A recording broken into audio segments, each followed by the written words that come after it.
Hey guys, welcome back to QST YouTube channel. Today we are going to be solving the 5.1 to 5.4 quiz for the periodic.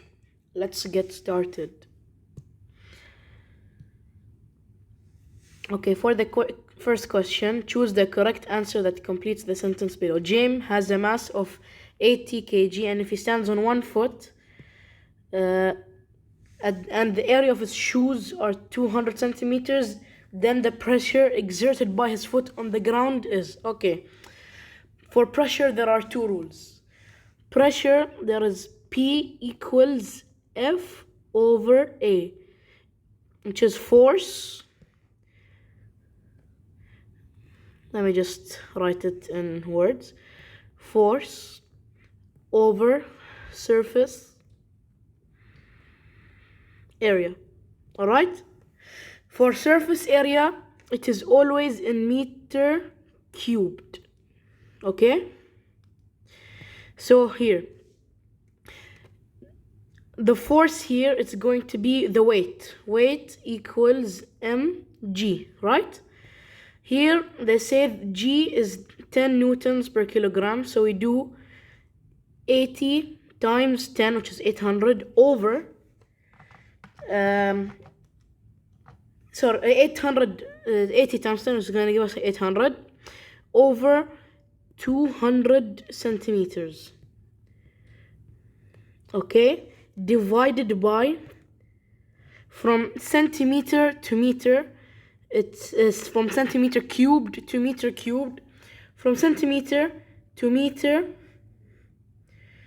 it is divided by 100, right? And from meter to centimeter times 100. But since it's squared, we square this, okay? And it's gonna be 10,000 if we wanna do 4 meter squared. Here we do divided by 10,000. If you plug it into the calculator, hold up, you get 40,000, okay? So now they want it in on scientific notation, which is standard form. 40,000. 1, 2, 3, 4. 4 times 10 to the power of 4. Alright, on to the next. Okay, this is memorization. When a man stands on a floor with both feet, he exerts less pressure than when he is standing on 1 foot. Think of it this way. Let's say this man over here, he's standing on both feet. He weighs 80 kilograms. Okay? The surface area of each shoe is 200. And so here is 200 centimeter cubed. Okay, so you're gonna do 800 since gravity is equal to 10, for example. 10 newtons per kilogram, okay, over 400 centimeter cubed, and we're gonna have to convert it to meter cubed. Either way, it will still be less pressure, okay, than when he's standing on 1 foot, because if he's standing on 1 foot, okay, he is still 80 kilograms, and one shoe is 200 centimeter cubed, right? Or squared, sorry. So it's going to be 800 over 200 centimeter squared. So if he stands with both feet, he's going to exert less pressure. Alright, on to the next. Okay, the force exerted by the box on the table. Firstly, let's read the given. It says that the mass of the box is 1 kilogram.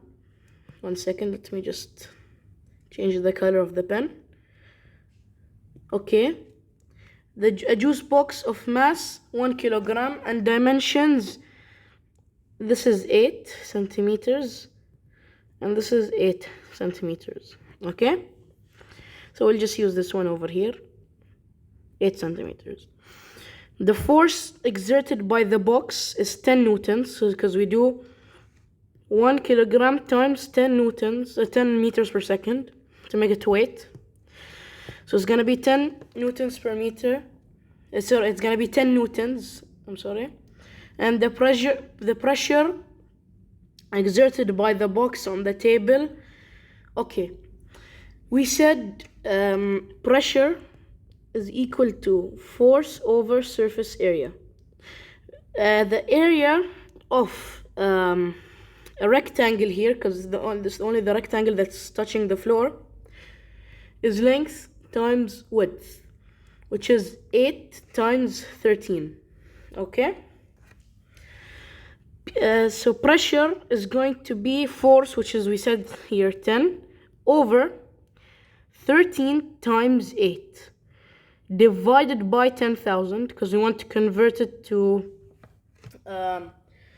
meter squared. So we do 13 times 8 over 10. You're gonna get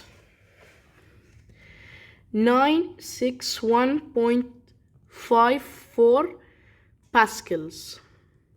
But here they want it in kilopascals, so you go 1, 2, 3.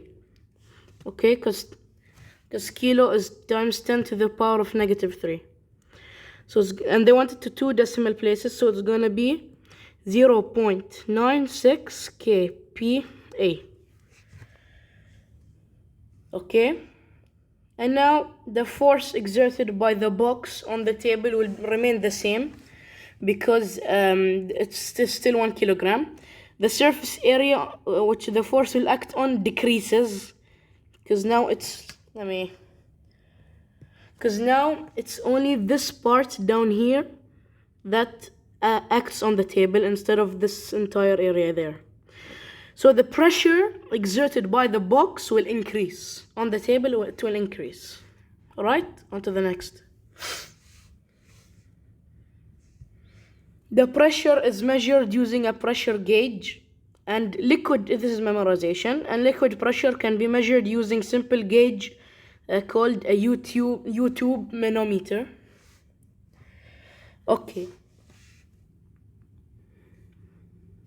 Okay, this one, it's really simple. Don't let the points confuse you, because either way, it doesn't matter at what point they are, the pressure will both be the same. Since it's 5 newtons, that's the force. We said pressure equals force over surface area. It's going to be 5 over 2 centimeter cubed. We need to convert it to meter. So it's going to be 5 over 2 divided by 10,000. Okay, that's the answer. It's going to be 25,000. They want it here in kPa. 1, 2, 3, 25 kPa. Same thing for point B, because it doesn't matter the position of it, because at the end of the day, it's both the same. Alright? Okay, in a liquid of density P, or the symbol, I forgot what it's called, but the pressure due to the liquid at a given depth H is Pj, which is P is this P-like letter is density times gravity times height. Okay, on to the next. The density of seawater is, okay, let me one second. Okay, the density of seawater is 1020 kilogram per meter cubed. The maximum depth of the Atlantic Ocean is 8.5 kilometers. Use 10 meter per second squared and the atmospheric pressure of 5 pascal, 10 to the power of 5 pascals. Okay, we just deduced from the rule before they gave us the density of liquid, pressure of liquid, sorry. Okay, we use the density which is given, 1020, times the height always converted to meter, 8,500 meters, times 10, which is the gravity, plus, since it's in the ocean, it's subjected to atmospheric pressure, so it's going to be plus 10 to the power of 5.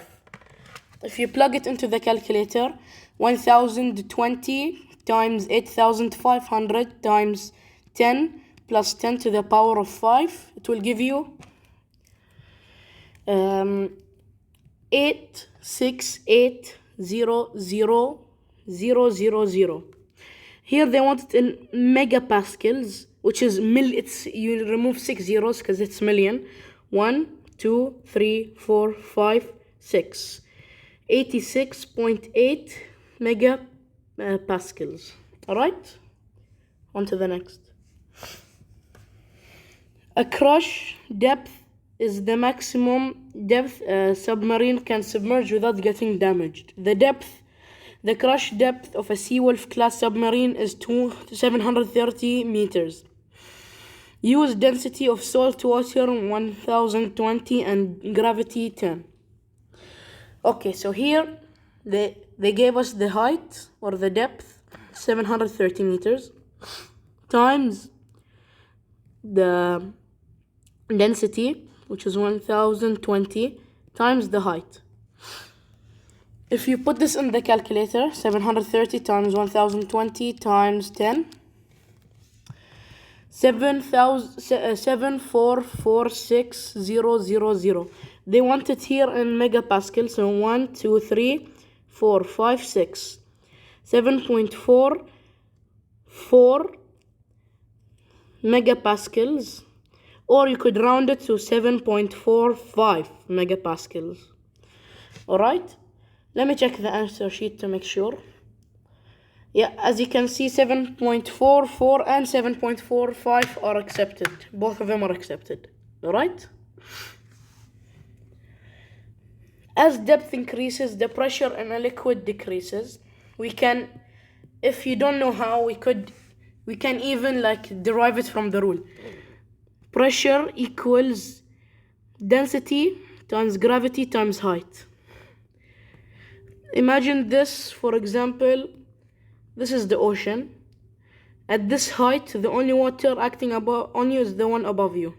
Okay? Let's say the density, for example, is 1000. Gravity is 10. Height is 1. It's only gonna be 10,000 pascals or 10 kilopascals. But if you, for example, make it into 10 meters deep, it's going to be 100,000 pascals.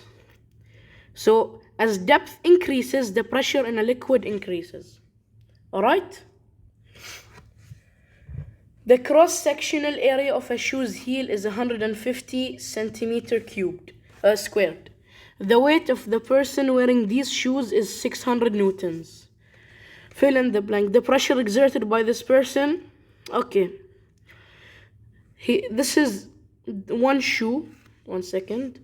It says this is one shoe. It's a trick question. And this person on the ground, these shoes. Okay, which means 2 shoes. Immediately we can do force equals, pressure equals force over surface area, 600 over 300 centimeters divided by 10,000. Put it on the calculator. You get 20,000. 20,000. They want it in scientific notation. 1, 2, 3, 4. 2 times 10 to the power of 4, which is the answer here.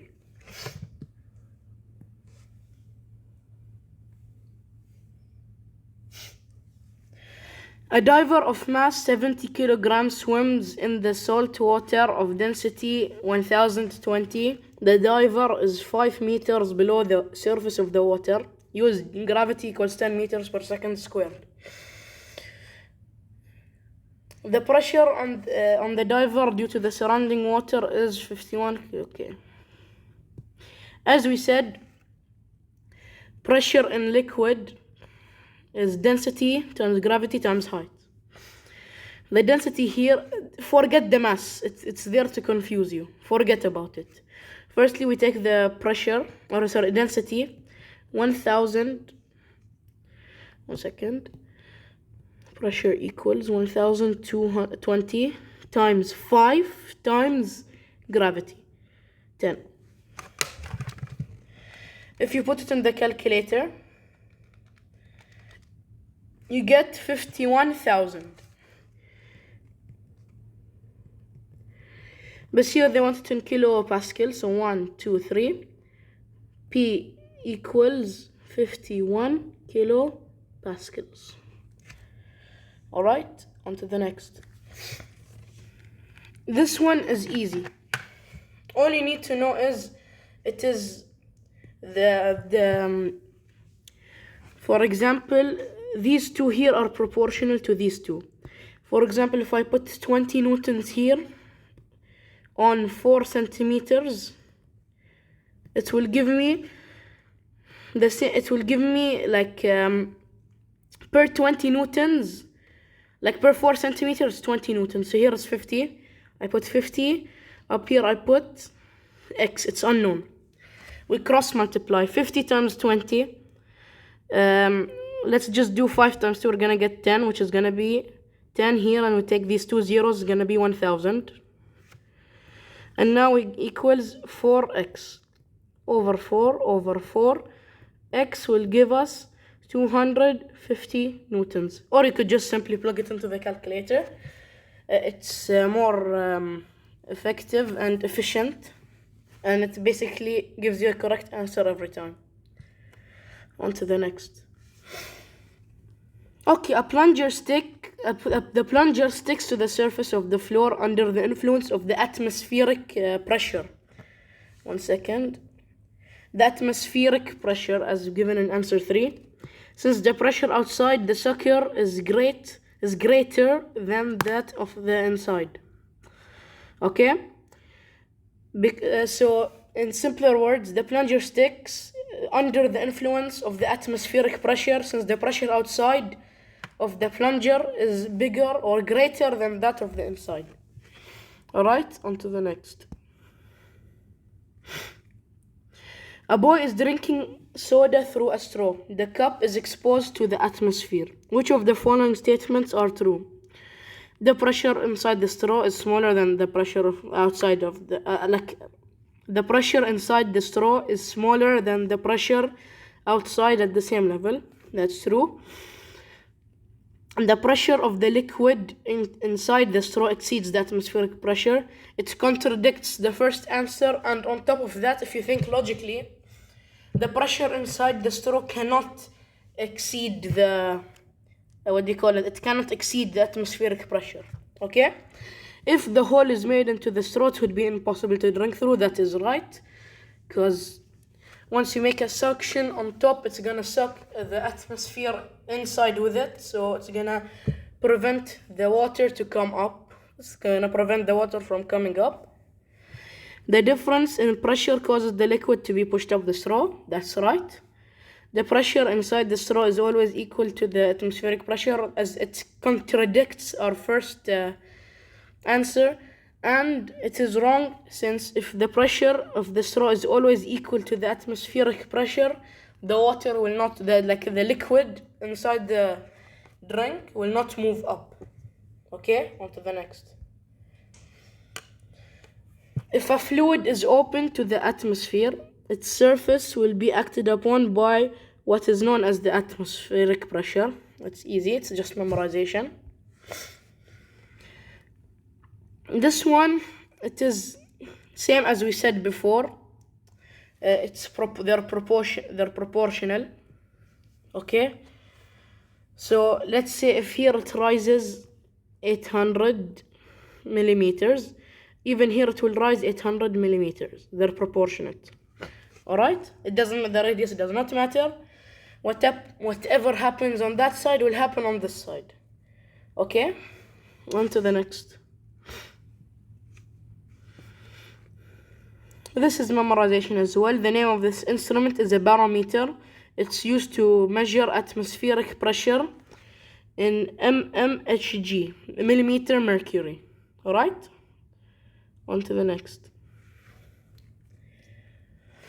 This instrument shown in the diagram is a closed-end manometer, because it's obvious here that it's closed, it's not open.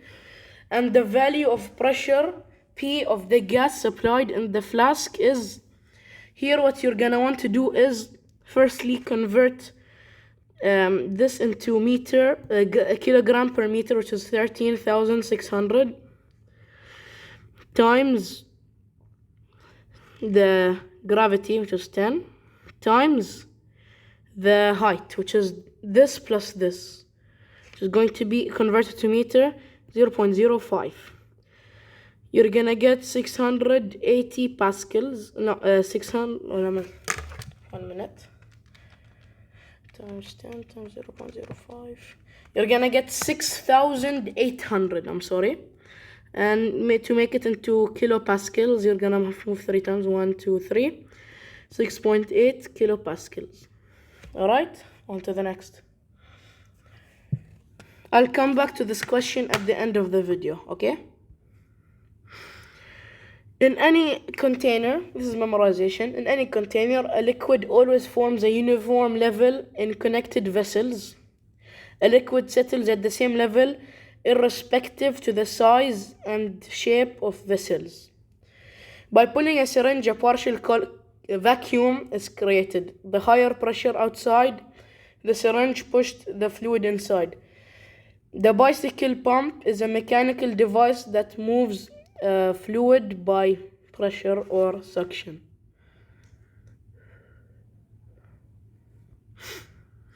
The instrument shown in the diagram is a hydraulic press. Okay?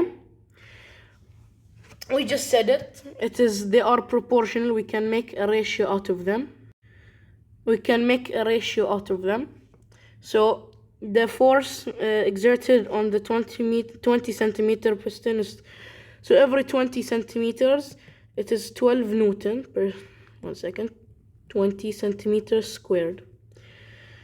Okay, so how many centimeters? So we're gonna do 20 over 12 will give me x, which we're trying to find the centimeters, over 36.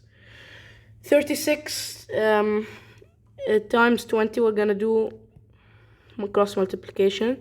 12x equals 36 times 20 over 12 over 12. 36 divided by 12, you're gonna get 6 and 2 here. 2 divided by 36. Oh, I'm sorry, you could just divide,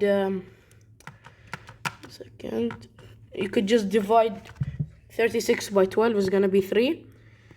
3 times 20, x equals 60 centimeter squared. Alright, on to the next. An open-end manometer is used to measure the difference between the pressure of the gas and atmospheric. The closed end is only used to measure the absolute pressure of the gas. Okay, this is very simple as well. We do here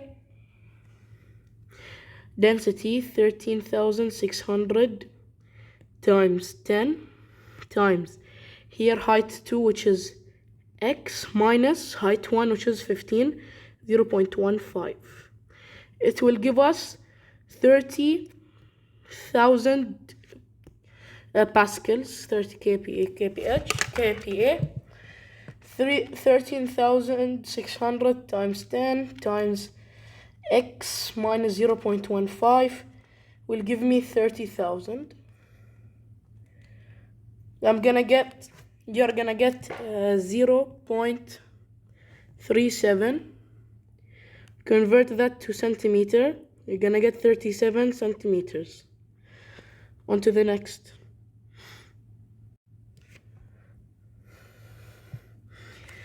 Okay, when the rubber head of the hydrometer is squeezed, the pressure of air inside the tube is lower than the atmospheric pressure. This will common sense. When the rubber head is squeezed, the pressure of air inside the hydrometer deviates from the atmospheric pressure by 1.8 kPa. Let's just solve it. We do P equals density times gravity times height. We do 1,200 times 10 times 0.15. 1200 times 10 times 0.15, you're gonna get 1800 to kPa, 1.8 K. Okay, 1.8 kPa. Let's go back to that question 19. Okay, firstly, we know that the closed-end manometers have the least pressure. So let's go for them first. D, we have D and A. D and A. D has a higher pressure than A because it has a higher height than its initial point. Okay, guys, sorry about that. The pressure is related to the height between the top one and the bottom one. For example, on D, wait, let me go a bit up so we can compare D with A. Okay, and with D and A, since they're both the only closed-end manometers, the difference in height is minimal here, but the difference in height here is considerable. It's more than A. So A is the least pressure and D is the fourth, since open end have more than the closed end. Here we can see 3 as well. Since it's open end, it has more than D, even though the second height is lower than the first. For B and C, it's obvious. B is on the same level, basically on the same level with the second height, as we can see here if I zoom in. They're basically on the same level. And for C, there's a considerable difference in height, and it's open end, so it has the most pressure. Alright? Thank you guys for watching the video. I hope you guys benefited from this video, and I wish you guys the best of luck in your periodic, and please study well. Have a great rest of your day. Bye.